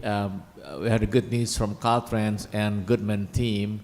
They have contacted Caltrans and the date to restripe Canto Galliano and Goodman in relations to Amazon traffic is going to happen within the week of July 16th. Is the soonest one, it's the earliest they can do.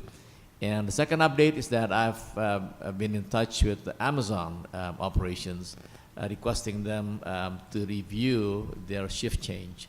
And they said they're going to discuss it internally and they're going to get back to us. So that's the good news. Thank you. That's wonderful. And thank you for doing that. It's going to be very important as we move forward. And our public information officer. Yes. Olivia. Thank you, Brian. Good evening, Mayor, City Council, members of the public. I do have a few exciting updates to share with you on behalf of the communications team. As you know, the From Scratch DIY show, featuring our favorite DIY family here in Eastville, will be having the second special screening event on Monday, July 16th at Edwards Theater, right at the Eastville Gateway Shopping Center. So we're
However, the much longer we can stay out of the heat, the better.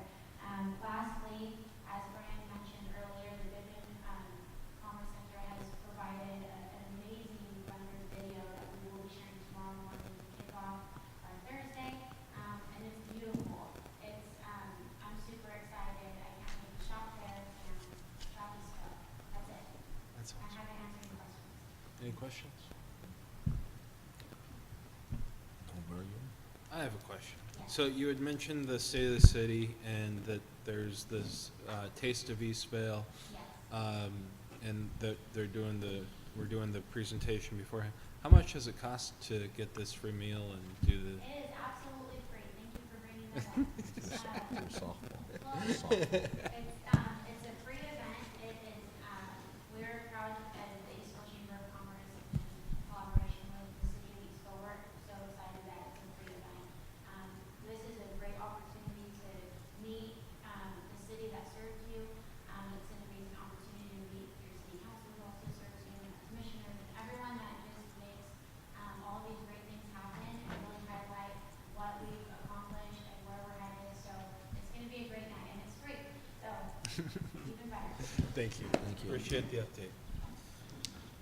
One thing that's going to be at the National Night Out, in light of a couple collisions that have resulted in fatalities due to drunk driving, we're partnering with the MAD group to Mothers Against Drunk Drivers to bring out some special displays and speakers and a vehicle that was involved in a DUI collision for the National Night Out.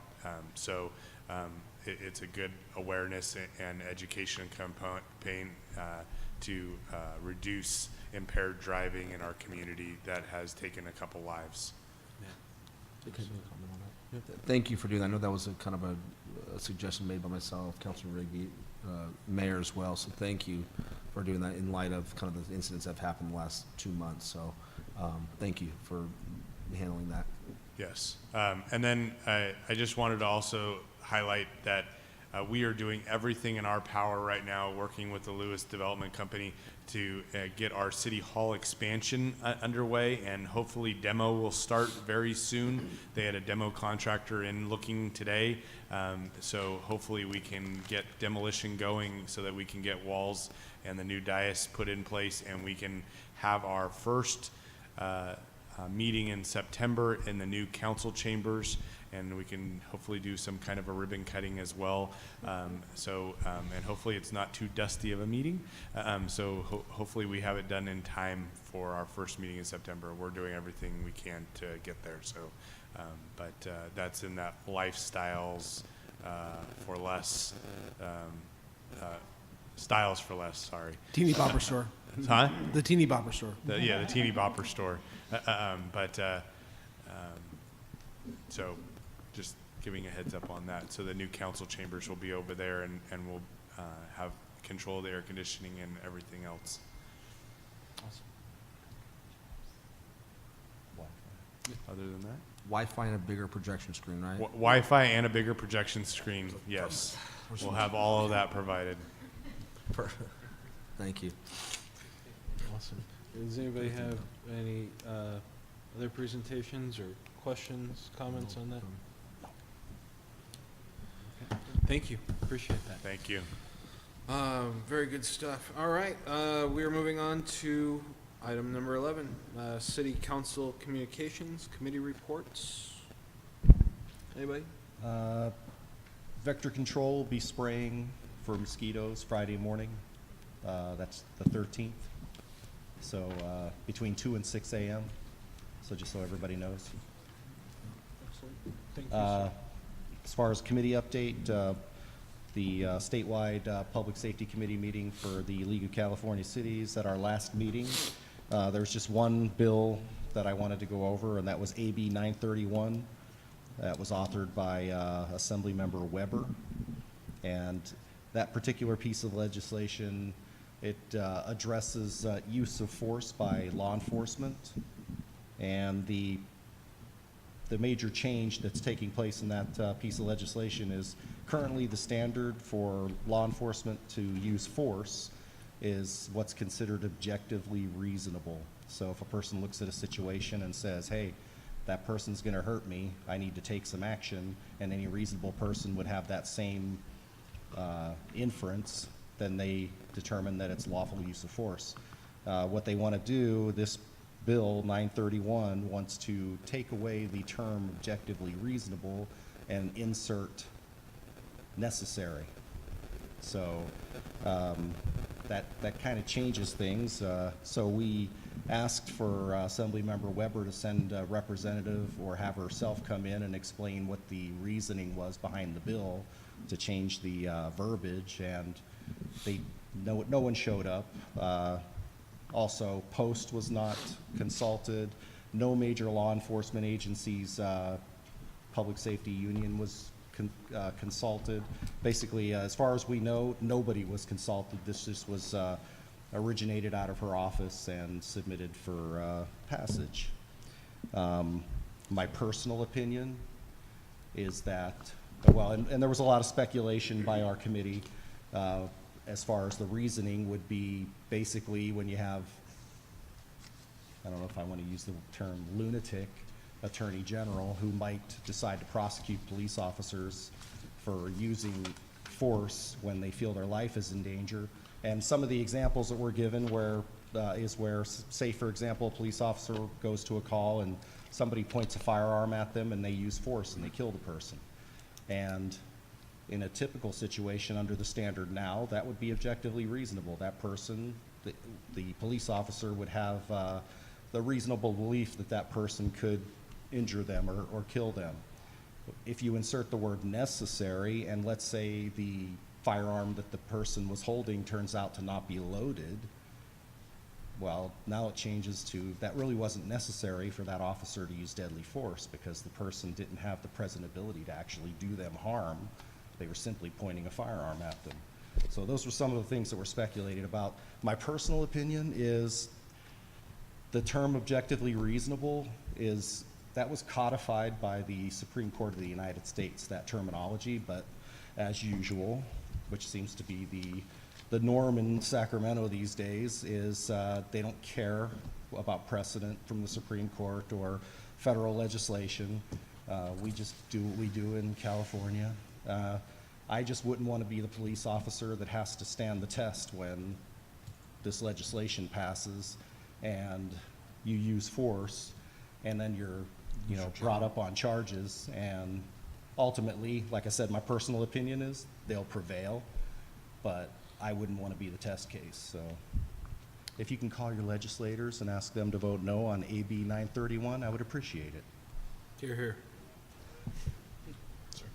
Yeah, I want to give a thanks out to Lieutenant Martin and Captain Hedge. RTA is going to be also out at National Night Out. We were able to get a bus out there, so come by. I'll be at the booth as well for both the city and for the RTA. So thank you guys for allowing that to happen, to work with those fellow agencies. So appreciate that. Second thing too is August 11th, which is going to be Saturday morning from 10 a.m. to 1 p.m. I actually won't be here at the next council meeting. I'm sure Councilor Merguez, or Mayor Pro Tem Merguez, is going to bring it up as well, but want to just use as much as possible. We're going to have a neighborhood watch celebration at Hirata Park at 10 a.m. to 1 p.m. You want to know the cost of it? For the residents, it's free. It's absolutely free. So what the idea is that we have 29 different neighborhood watches, and hopefully we get a representation from each neighborhood. That's the goal. We're working with our captains to get that going. Everyone will kind of bring their own food and their own kind of potluck thing for each neighborhood, and we'll have live music. JCSD is helping us with from the night before. There will be the concert in the park, and what they'll do is they'll just leave up all the bouncers, the stage for the concert. Everything will be left up for us to be able to utilize it and to celebrate that event. So be fun. We're working also with Olivia to kind of put that out through the means of all the different means that the city has to reach out to the residents as well. So it'll be a great event. So no report on the Parks Commission, though we have our meeting next week, and that's all I have. Excellent. Thank you, sir. Mr. Rush? Mayor Livermore was kind enough to fill in for me at RCTC today, so I'll leave that up to him. I was negotiating with the Fish and Wildlife Service, so I envy you. I had forwarded an item from WRCOG for the CCA to I think Mr. Jones and Mr. Aguilar for wider distribution, if anybody would like to attend. It's Power Partnerships.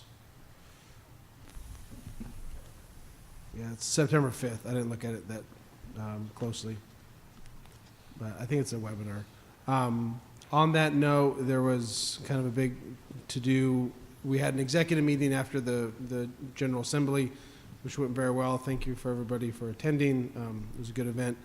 And there is now one, as I understand it, one city in Riverside County which has joined the CCA. So they're still doing the rounds. They're looking for additional collaborators and participants within that program. And the deadline is coming up here pretty soon. So I'm not sure where we are on that, if that's something that's coming. Yes. Stephen is shaking his head in the affirmative, so, okay. Whether, just as long as we can go through the process and have a decision, whichever way it goes on that.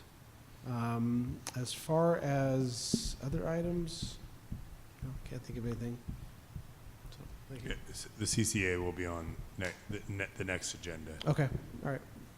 Thank you. And Barbara from Western Riverside COG will be here to present on it as well. Barbara? Yes. Okay. Thank you for the update.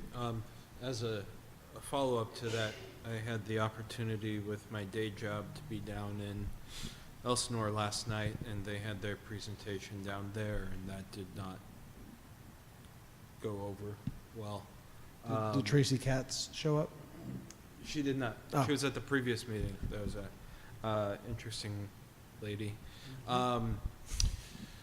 But the reason I bring that up is because they are continuing that item, and I know that they need to reach a certain threshold in the amount of people that join the CCA in order to make it viable.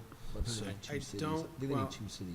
I don't think that's necessarily true, and that was part, not to belabor this subject too long, but that was part of a fairly lengthy discussion in trying to extract that information out of staff. Is, everyone on our COG are relatively smart human beings, and it's hard to understand how it can become, how it is viable if we have 2 or 20. And what my takeaway is it's the same regardless, and those economies of scale just don't commonsensically make sense. I would assume it's better if, more, the majority of the agencies that can join, Banning can't and Corona can't because they have their own utility services in Riverside. So there's cities that just aren't able to participate as a matter of their own functionality. But if we have 2, it can move forward. And I think that's, to the next step. I'm still not comfortable as to if the program does not have enough participants, is it still viable? WRCOG is saying yes, but. We're going to get a presentation on this. I don't know if we want to get too much talking on it right now. Okay, couple quick updates. Attended the League of California Cities, the state board meeting, and took place On a Saturday. On a Saturday, yes. It was, well, my boss appreciated that. But yeah, it made for not having a weekend, which it works out. Up there, it was actually very interesting discussions. One of them included different items were being brought forward. One of them was in relation to rent control, and the board ended up given the makeup of the board, it would usually lean in that direction of having rent control. That did not happen. So the league,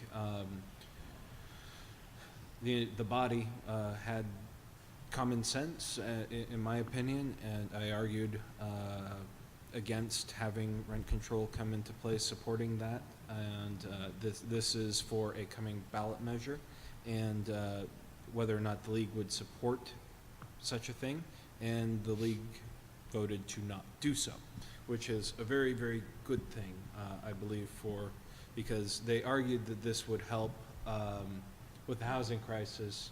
I argued that it would do the exact opposite, putting in rent controls in the state would mess with the market to a point that it would make building of certain units not make sense.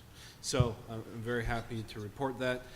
Then on the flip side, a little bit later, they talked about whether or not they would weigh in on legislation, specifically plastic straws, whether or not they should be an option to have them.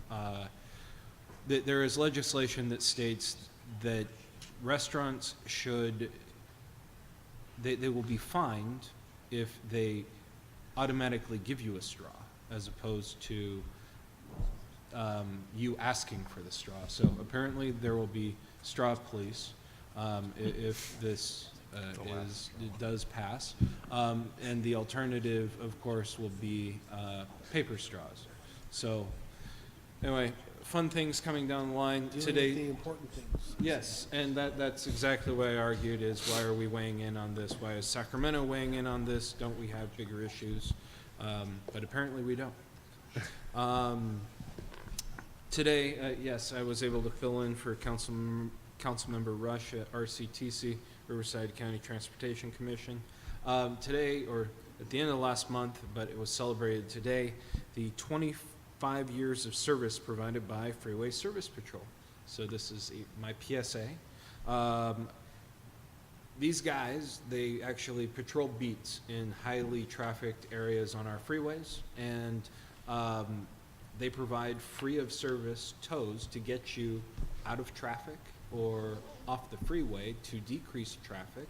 And today, as a result, and I hope you're good with this because I was filling in for you, and that was to add even more beats in western Riverside County. And so it is comprised of 101 miles and 35 drivers and 21 roving trucks. So these guys, they will find you on their own without you calling them, and this happens quite a bit actually. They will go over and tow your vehicle and get you to safety and keep traffic flowing. So it's a great free service that RCTC administers, and I was happy to make that vote. So, Yeah, I appreciate that. I was unfortunately had to use them about 7 years ago, and it does work, and it does work quickly. I think for Olivia's purposes, wait for her to look up. Hi, she's organizing.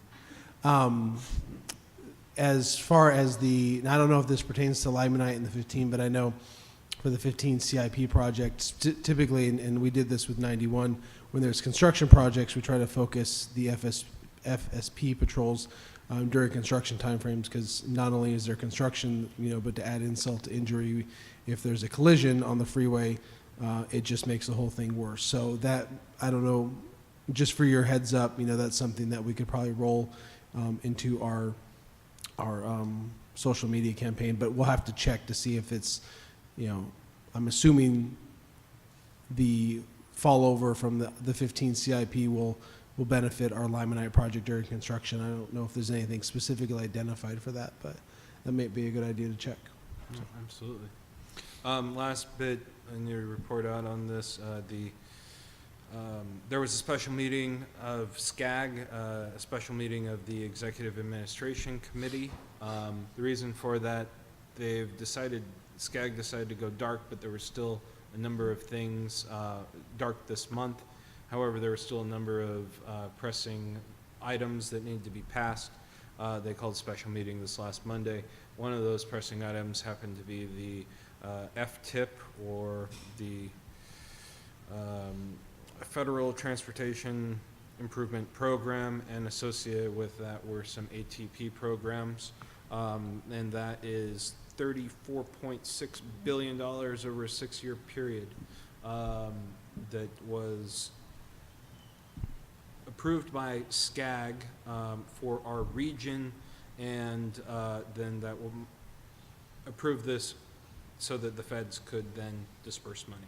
So good stuff there, and completes my report. I'm going to stop there, and we are, unless anybody has anything else. Oh, good. We're adjourned. Thank you, guys.